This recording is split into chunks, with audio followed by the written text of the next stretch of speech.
Yeah, like I say, you know, back in the 1900s and 1800s, it was really kind of funny. Like I was just a, you know, in some ways I was like just like starting out. I like to pretend to start out too. A lot of times, I'd like to pretend to start out too. Like I'm just starting out, and and and I'd be doing these things like I said, the safe handling of explosives, and like I said, I basically had a company pretty much, you know, selling explosives or sending explosives out to mines, and like I say, a lot of miners would strike it rich, or they'd be working in the Middle East, or they'd be working with for some company or something. I mean, or they you know some company would order my explosive or my nitroglycerin. So my people would get on a ship, they'd go out there, they would inspect to make sure that they had a hole for the proper safe handling of what's called, or at least a cleared area where there's no trees that can fall on the barn, because you know there were a couple times where a tree fell on the barn and then boom, lifted the tree 200 feet, they say, stuck over there in the house. You know, there were all these stories about like how because when there was an accident, my people would also go out and be like, okay, so what exactly do you think caused this explosion? Because you know we'd hear about, oh yeah, you know, did you hear about the Thompson mine? Yeah, yeah, yeah. The whole keg. I mean, the whole thing of the whole explosive shop went up. Yeah, yeah, yeah. It's too bad about them. You know, and so my people would be sent dispatched in a ship. As soon as we get word of a problem with our explosive or with explosives, we'd go. So it appears to be the problem. You know, and we would try and find out what was going on, even though my people had no idea, or it wasn't much more than, well, he liked to smoke and he dropped the match. You know, and that was that was that. And so, you know, so my people were investigating accidents anyway. You know, it's just I just said, you know, I just had all these people, so I was like, well, send them out. You know, sure, go ahead, send them on one of my ships, and we'll use one of my ships. You know, not one of, you know, so I don't have to pay fare or anything, because I had like a nice big fleet of ships. So my people would be sent out with their little briefcase, little glasses, and the problem is, you know, and they would have their nice little shoes and a little briefcase, and people would also be like, well, he's dressed so nicely. I mean, because like my people look professional, because I was like, you have to look professional, you have to act professional, you have to do this.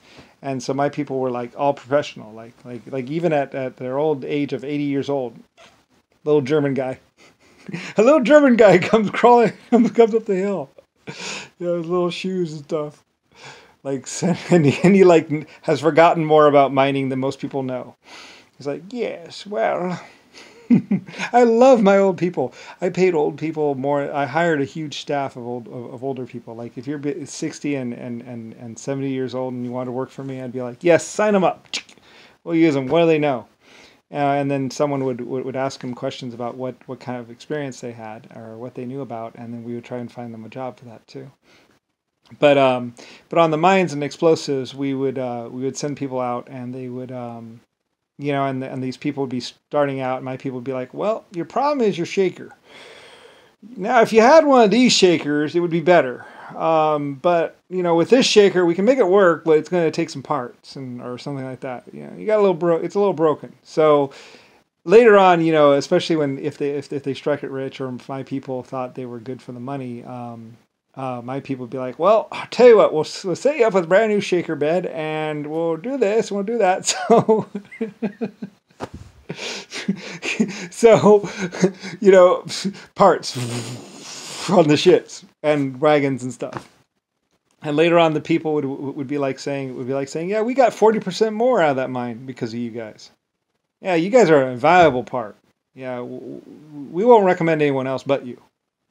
You know, so I was like, well, glad to hear that. Lusifer Star, well, glad to hear that. You know, so I was really happy, you know, and the people were really happy because they loved the steam equipment. They said, yeah, it's fired right up, worked just fine, ran for the mine, and it's still good. You know, we're going to sell it and pay you back, and then you know, we'll split the difference. You know, we'll split the difference, whatever, which basically means I got paid, you know, or I got a stake in the mine or something like that. And so anyway, either way, basically, I was coming out ahead pretty much, all because my people were getting on a ship and going out there. Like sometimes my people would go out there to and be investigating accidents and be like, well, we're just curious for our company, um, but we're wondering what happened anyway. It wasn't our explosive, but we're just wondering. And so people would get talking to my people, and next thing you know, my people would be like, well, tell you what, why don't we offer you a little bit of a discount? And so because I offer discounts, or I could do it on other things.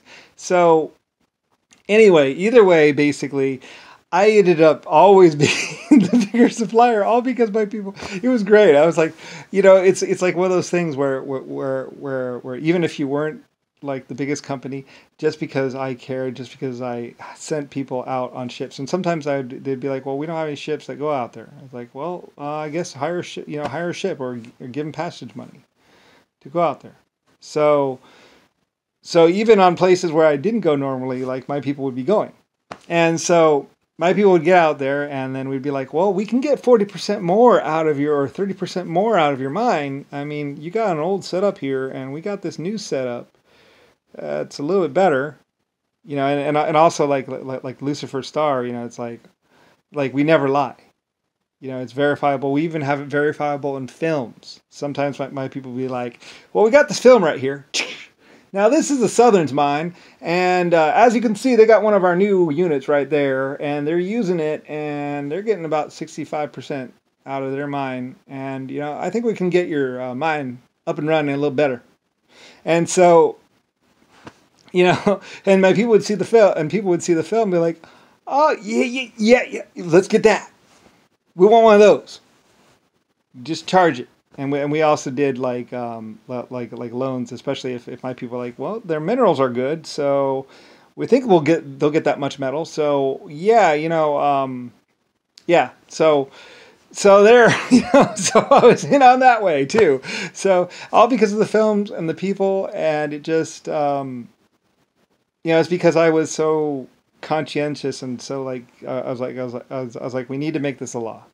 We need to get this. My company was already doing it, and I was like, look, people are dying out there from these explosions.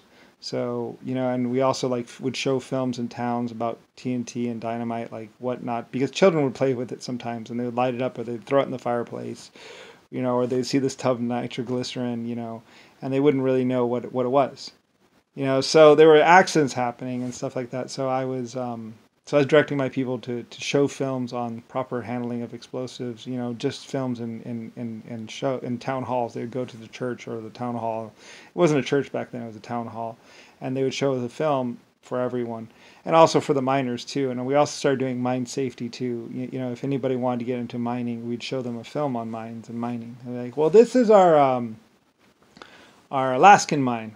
And as you can see, we got the new, what's it called right there? Yeah, and that's another new piece right there we just came out with, and that's an older unit right over there, And so they would see it on the film, and because I had films too, and I was like pictures and films and all that kind of stuff, well, yeah, you see, this is the mine when they first started, and this is their first nugget, out, and now you look at them now.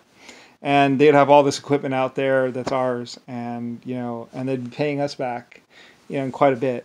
And so lots of people would be like, "Well, we want to go with you,"